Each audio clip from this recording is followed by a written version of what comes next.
Welcome to the Festival of Storytellers.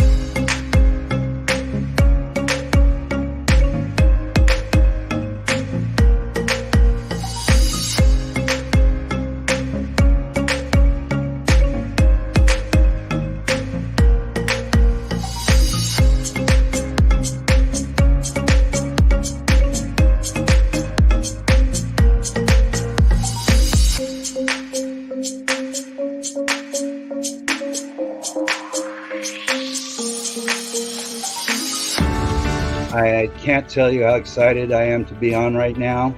It's been a couple of weeks of excitement getting prepared, and I've done a lot of things in my life, but this has got to be close to the top. Thank you, Reader's Magnet, and thank you, John, for putting this forth and taking the chance on us authors in presenting this out to the world. I've enjoyed this immensely, Joanne. Ellie, so have I. Thank you for who you are, and thank you, Reader's Magnet. You all are beautiful, and you've worked so very hard, and we are blessed. We are. I thank everybody that's involved with this process, because we know writers need readers and writers need publishers. We thank Reader's Magnet and everybody that's involved. I love Reader's Magnet. They say, we share your stories with the world.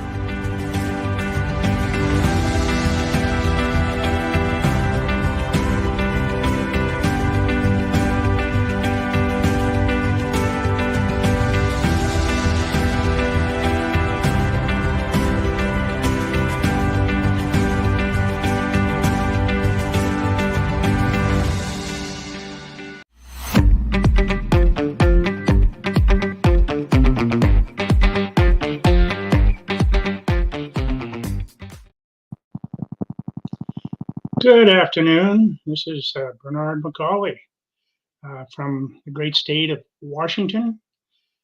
I'm the author of two books right now, The Shadows of Sawtooth Ridge and Beyond.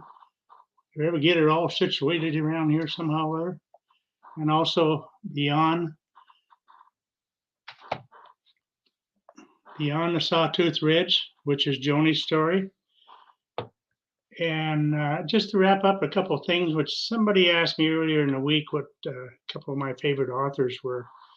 And I was able to round them up or whatever. John Barry, he wrote this story, Heartland. Puts you there. And Delilah Owens, Crocodile, the Crawdads Sing, which is, I believe, is being made into a movie. This one by an Afghanistan author, Hasina Hamande Miller, The Broken Circle, tells the story of her and her sisters making their way out of Afghanistan after the Taliban took over. And of course, the last one is a local author. She's had a couple of her books put into movies on the Hallmark Channel, Susan Mallory. And I really enjoy her.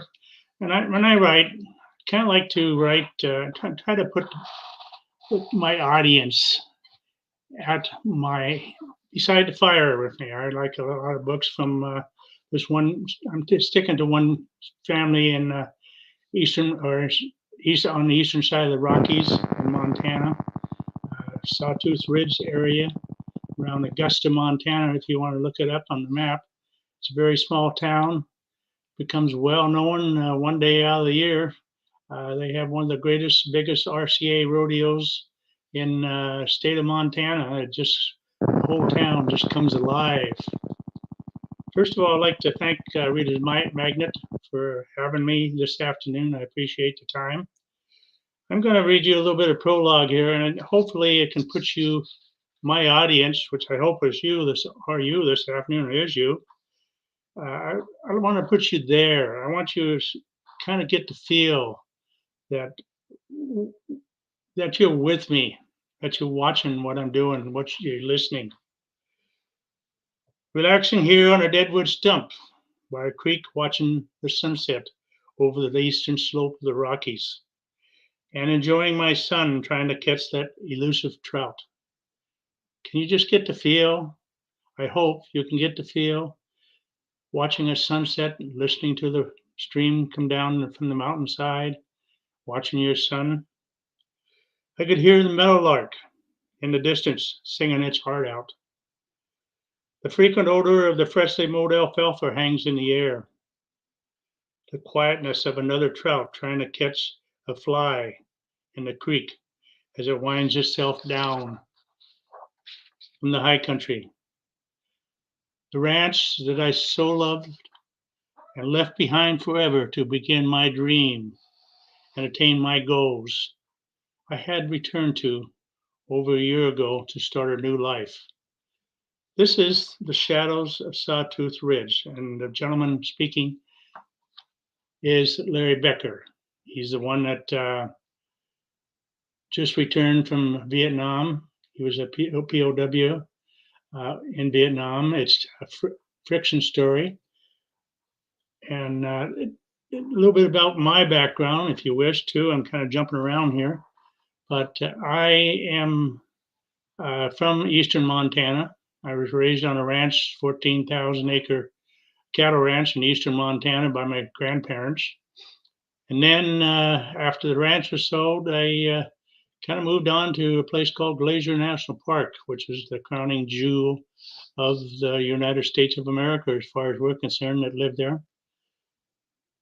And then a stint in the Navy and in the Army. And returning, I spent 5 months in the hospital. I sat down and ended up nothing to do. So I went into the library and spent my evenings, afternoons writing. And I kind of dropped until I just lately, when I moved into this community, and we have a writers club here, and I started writing again. So I also have dyslexia, and that was one of my problems, one of the reasons why I kind of dropped the writing along the way. But it's been a life. It's been a good life. 38 years with Northwest Airlines. Those years in Minneapolis, St. Paul, then in Great Falls, where I spent a lot of time around the Sawtooth Ridge, hunting in the back of the Bob Marshall Wilderness, fly fishing on the Missouri River. Most beautiful times in the world. One of the people that I met on the Missouri River one morning was Roy Rogers. Him and his agent were down there fly fishing. Thank you, Dorothy. I appreciate it. It's a beautiful life. It's a good life, and I enjoyed it. I've been all over Asia. I've been all over the Pacific. My wife and I tell you a little story on a honeymoon. The first time she went international with me to Spain, we lost our bags for the entire 7 days we were gone. So that's what happens to airline employees also. So but these are stories. Some of these stories I've heard we've had or heard over the years at Northwest Airlines, back in the mountains of Bob Marshall, us people around the campfire. We call it BSing, but there's true stories and there's fictional stories back there also. The second book, which I wrote, just came out in, I believe it was July of this year. I get it around there so you can see it. Beyond the Shadow of Sawtooth Ridge. This is the story of Joni Becker. It's Joni's story. It's the daughter of Larry. Kind of tells a little bit about her challenge. Not only being Larry's daughter, but being deciding that she is going to enter the Naval Academy in Annapolis. Unlike her father, he came from a state school. But it kind of tells her story as she goes through her Annapolis life, her flight training life in Florida, and then her flight training life again in Texas, and her coming up to into back return. Excuse me, I'm getting a little ahead of myself. Coming ahead this morning or this afternoon, I should say. But it's her challenge coming up through life and so forth. And I'm going to read a little bit about her. It's follows the dreams of Joni as she travels her father's footsteps as a naval fighter pilot. She enters a man's world to become one of the best in her class among men. However, being a woman Top Gun pilot brings challenges that unfold her personal and professional life. Along her path, she learns about her father and the respect he has earned from his time as a POW and top naval airline pilot. She also finds out the love of her life sitting next to her on a return holiday trip back home to Montana, which leads her to examine her parents' own marriage. Her birth mother, who passed away when she was a little girl, before her father even returned from Vietnam, seemed to be with her on this whole entire path. If I can read a couple of things from it, her and her stepmother decided after she graduated from flight school in Texas, decided to ride home with her. They both wanted to get to know each other pretty well. And one of the first stops they made was Albuquerque, New Mexico. And if you know anything about Albuquerque, New Mexico in September, they have what they call the Dawn Patrol. It's a balloon lifting. And this is her describing the morning that they decided to go up. It's hard to believe Dakota, her stepmother, and I were now in a balloon, drifting into the morning sky above the desert. My mother put her arms around me and squeezed hard. They called it the Dawn Patrol Show, she said.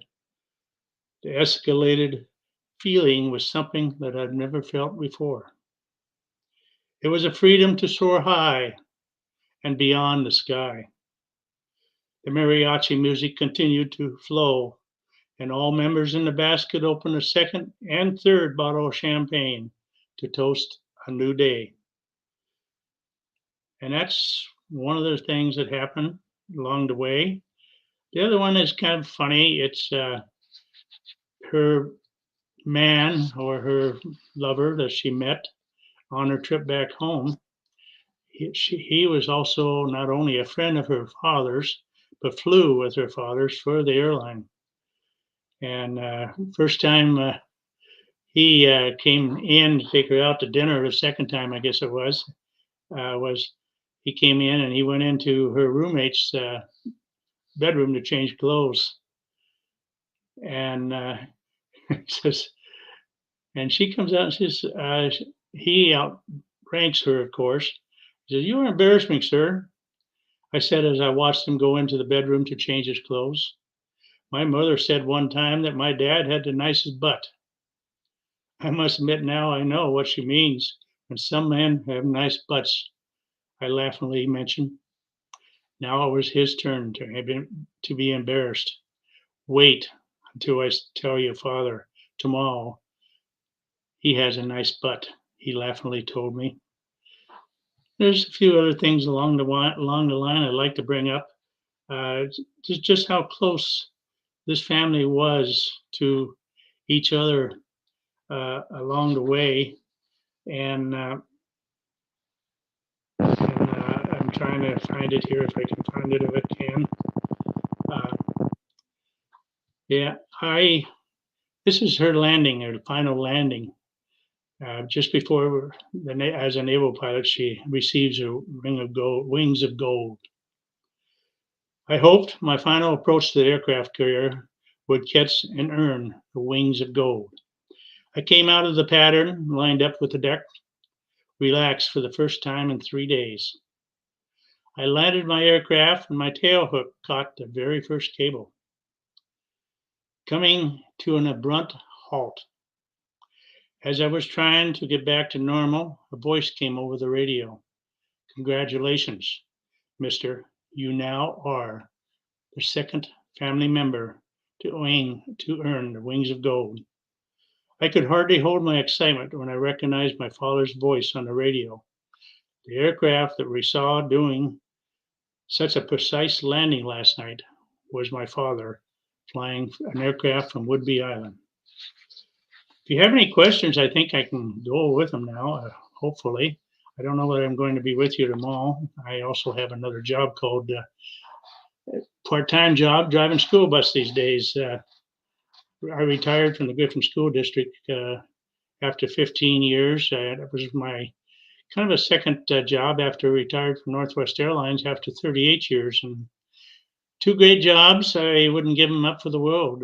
Believe it or not, I fell into each one very almost surprisingly. The first one was visiting an old girlfriend, and her new boyfriend had a application. I think he wanted me out of town, so I hope so. I really hope so. This question is from Helen Richardson. Is this going to be a trilogy? I hope so. I really hope so. I have her mother, stepmother, right about now, which I have on the computer right behind you, in fact, and it's almost finished. I'm probably after the first year it'll be coming out. I'm enjoying it. I really am, and Reader's Magnet has helped me. There's one thing I really want is, and sometimes they can, and sometimes they can't. I'm not. I would like to get more into maybe working with my books into the movies somehow or other. Not really big movies, just Hallmark channels, because I think they're good enough. And on the first one, Larry Becker, Thanksgiving, for the first time in 4 years, he's asked to sit down and play the piano. It brings like music in the air, and it's so refreshing from a prisoner of war, being able to sit down and just play his heart out. And I again, I want you there. I want you sitting at the Thanksgiving table. I want you seeing, oh man, this guy can really play. And it's all a love story, and both of them are love stories, in fact. And they're good people. We did have a prisoner of war that flew for Northwest Airlines. I do not know the gentleman personally. I've heard enough about him. Sounds like a very nice gentleman. I worked in operations here in Seattle for many years before becoming an administrative supervisor, and met many of the pilots along the way. One thing I'm lousy at is names. It's, one of my friends who lives in Paris right now, south of France, and he says, "Have you read any more of that book, How to Remember Names?" And I said, "No, I haven't got past the second page yet. So someday I guess I'll have to read it." Ah, great. I appreciate your time. I appreciate you looking. I appreciate your book. I appreciate you letting me know that you're reading my books. Something I really want to enjoy. So, and I love my fans. I love my people. I love to talk to my people. So anytime you're around, please feel free. I am on Facebook, and believe me or not, you can join me. I'm a little leery about accepting some new friends nowadays, but if you remind me who you are and you're a fan, please do. I appreciate it. I do have my own website. It's called Bernie McAuley Books. You can make comments there if you wish. And I'm happy. I'm happy to be doing what I'm doing. I get my chance now because my wife has Alzheimer's, and it keeps me at home and gives me something to do. So, again, thanks for being a fan. Thanks for reading my books. I appreciate it.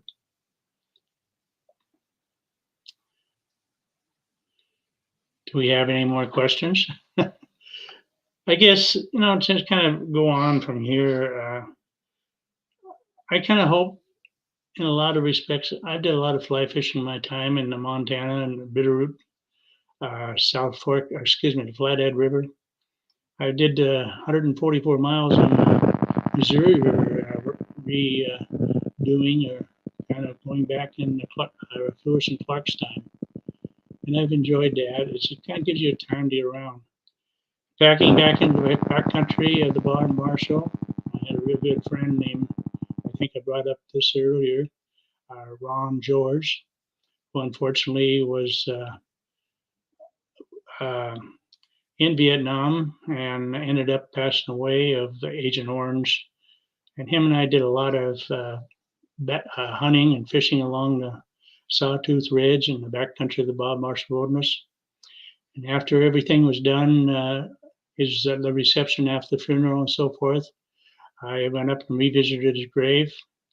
I looked down there and I looked up above, and here Ron is facing the eastern slopes of the eastern slope of the Rockies. It was home to both of us. It was home to, we have a lot of stories, him and I, of hunting back there, of fishing back there. We used to get fish that big, dolly barred, and we would run our horses up and down the creek, jump off of horses and grab the fish right out of the water, just like the bear did, and smoke fish and drink beer around a campfire in the evening. And one night we had a grizzly and bite us himself in, and unfortunately the grizzly didn't make it out in time, but he was trying to get our fish. We were 7 hunters in there, so he kind of picked the wrong camp, unfortunately. But we went back again. The last time I was back was with Ron, and it was the foot of the snow back there, and we had fun. It was just we went back basically just pick up a hunting camp and come back out again at the particular time.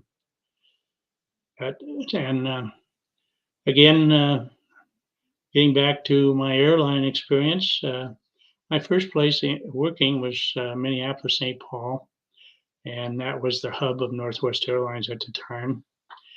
And one of my managers came back and he says, "Are you from Montana?" And I said, "Yeah." He said, "Would you like to go to Great Falls? We can't find anybody else to go." He says, "Yep, I'm on my way." Myself, in 1957 Chrysler, floated all over the highway going through North Dakota. My friend Bernie Bernheiser, his name was, he had his booze cart pulled behind him and his Plymouth. And this was back in 1967. And there we worked the first aircraft hijacking for money. Believe it or not, it was about 2 weeks prior to DP Cooper, and it was Air Canada flight. We were all amateurs. Even the FBI was amateurs, and we did make it through the night.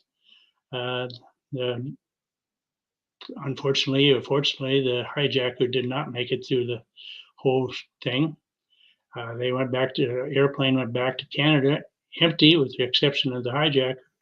Left us 90 passengers in Great Falls, Montana, and we're wondering, what do we do with them for a night? We didn't even have hotel rooms, so it was kind of a fun evening with that. And we still had 2 airplanes to work while taking care of those passengers.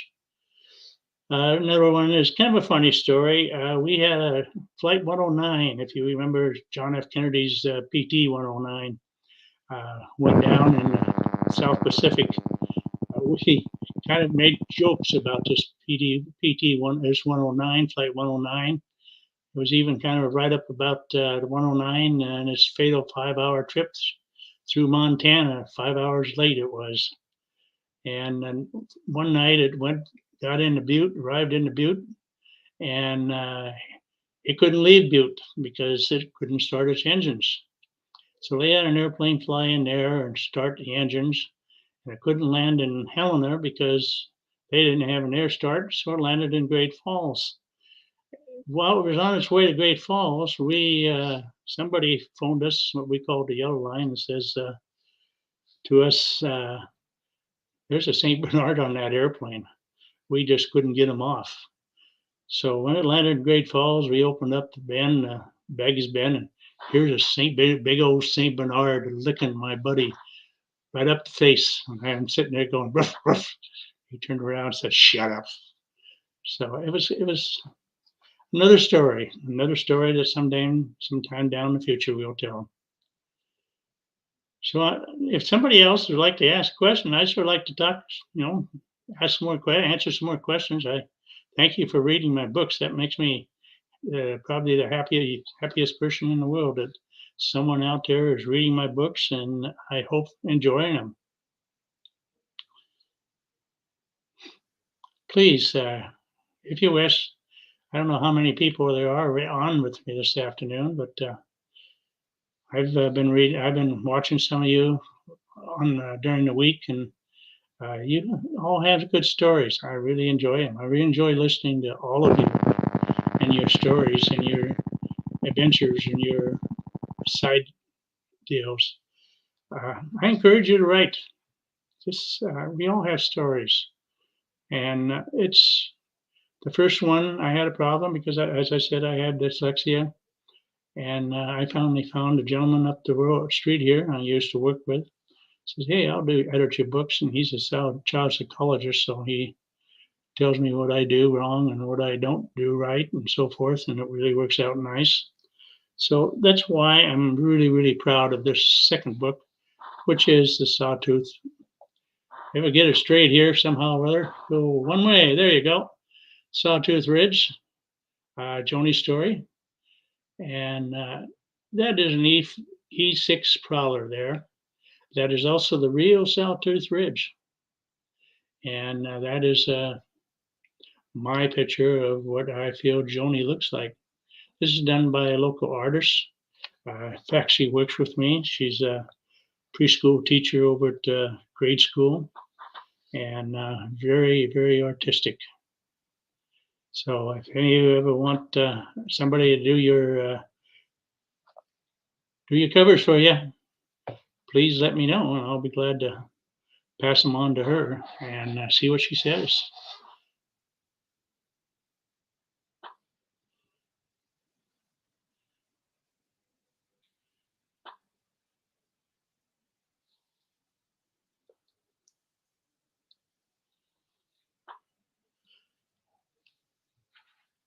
There's other books that I've enjoyed through the time. I'm also love history books. I love writing, or a lot don't write. I love looking at political books. Of course, this time of year, that's what it's all about. Politics. I read a lot of them. One of the earliest books I've read, and it took me all summer one year, was The Rise and Fall of the Ottoman Empire. It goes back to way, way, way back to the beginning of whatever, probably beginning of time. And a lot of it happened in the Middle East. Thank you. If anybody ever wants, as I said, if anybody ever wants to her to do something or give her some ideas, she'll be glad to do it for you. She's a very good artist, one of the best, I think, and one of those undiscovered talents, I call it. Thanks, Dorothy. I appreciate it, and I'm going to pass that on to her very much. Thank you. I forget where I was at now, but write your books and try to pick out your audiences. We have one lady here at the Writers Club that's writing letters, and it's of her and her lover or her boyfriend who ends up in World War II, and it's letters that they write to each other. He's in North Africa and ends up in Europe in World War II, and it's them writing letters back to each other.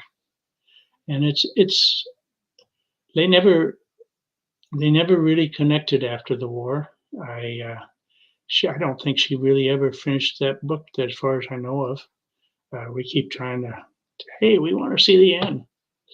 So we hope she doesn't. I basically I have one on now, which is of Joni's mother, Dakota, and also her father's second wife, Dakota Dean. Then I have another one. I don't know whether I'll ever publish it, and I've thought about it. The one I wrote when I was in the service, I still have it on file. My last trip back to Montana, back to my grandfather's ranch, to my home. It was on the day he passed on. And with me was a girlfriend at that time. I was dating in Glacier National Park, and I was showing her the ranch, showing her how some of the things that I remember, the fence lines, and we even had a graveyard on our ranch out there of the older homesteaders. And the many stories my grandfather told me, sitting at a gate post, that after we closed the gate at 20 below zero, he'd roll down the window, and this gate post had holes in it. That was all the whole gate post. There was a pipe gate post. He had to play music to us, as my grandfather would tell stories of different people that he knew through the homesteaders. What is my best part of the Shadows of Sawtooth Ridge? The original story, I think of a man who came home from Vietnam, a man who faced the fact that he had problems, but tried to cover them up. His girlfriend, second wife, Dee Dee, finally helped him approach him, to face him. His children were getting a little scared when they were in the home by themselves at night, and he'd have these bad dreams. And my favorite is when he faced up and got help. It's something that I think a lot of Vietnam veterans finally did after a long time. And in the meantime, some of the other veterans from Korea and World War II did too. One of the things research I did while doing this Sawtooth Ridge was on PTSD. It was known as in the Vietnam War, people came home on airplanes, hardly ever talked to each other. In World War II, people came home on ships, and they spent a lot of time, weeks together. They talked to each other, and they were of their times there in Europe and in the South Pacific. They were able to kind of work out their frustrations and so forth. And that's what Larry did, and that's my feeling of that book. And it all kind of comes together in the end, I guess, when he is able to sit down and play the piano finally. It's life coming together. It's something that he really, really needed. And later on in one of my other books, you'll find out that while he's playing the piano for his son's graduation, all of a sudden somebody felt that maybe Eve, which was his first wife, was there in the room with him. And they could feel him playing and enjoying it. And they could feel her there playing the second piano. And that's what, to me, he found he was home. He was found to where he belonged. And that's the topic of Sawtooth Ridge. That's the best part of it, I feel. And I hope other people gain some knowledge from that respect.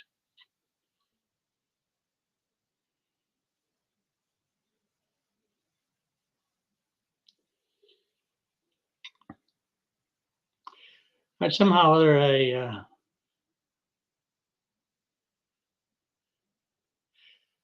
from JM, long years of serving, how does it feel the first year after you retired? I'm retired from Northwest Airlines for 38 years. I'm retired from the Griffin School District, but apparently they're short of school bus drivers, and here I am. So tomorrow afternoon, I'm going to be driving a school bus with 30 or 40 kids on, delivering them to their parents. I don't think I've really given up work. I have a brother that finally retired at 80 some years old. I have another brother that's 70, 71 years old who's an architect. He says, why give up a job you love? And he's still drawing, still doing work, and enjoying life.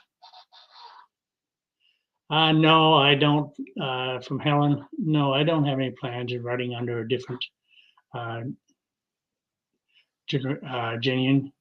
I like my name, and it's normal. It's not fancy, but it's so many times I have to remember tell people, "Oh yeah, do you remember Bernie Sanders now?"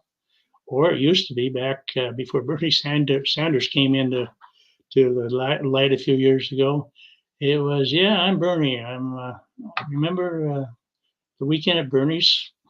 Everybody just kind of laughs. So I'm proud of my name. I don't need to write under anybody else. It's kind of difficult sometimes, but heck, I'm known as Bernie McAuley. I've been that way all my life, and it's fun. It's fun to brag a little bit about out there. Just like one of the previous people mentioned that it's she's my fan. I like to keep it that way. I think we're getting a little bit close to the end the way it sounds. I'm not quite. I'm sitting here watching my clock, and I'm sure somebody else would like to take over from this point of view. I'm enjoying this afternoon. I wish I could be with you tomorrow afternoon, but I'll be with 30 other young kids from kindergarten on up to 8th grade tomorrow afternoon. And I'll be thinking of you, but I'll be happy being with those students. It's an enjoyable life, and I like people. I like people in general. That's all my jobs have always been people and students. So thanks for being with us this afternoon. I appreciate it. And thanks for asking the questions. I hope I didn't bore you too much. I wish you the best of luck and enjoy the rest of the day. And as I tell a lot of Joni or a few other people in Reader's Magnet, take care of yourselves. I appreciate it. Take care and have a good day.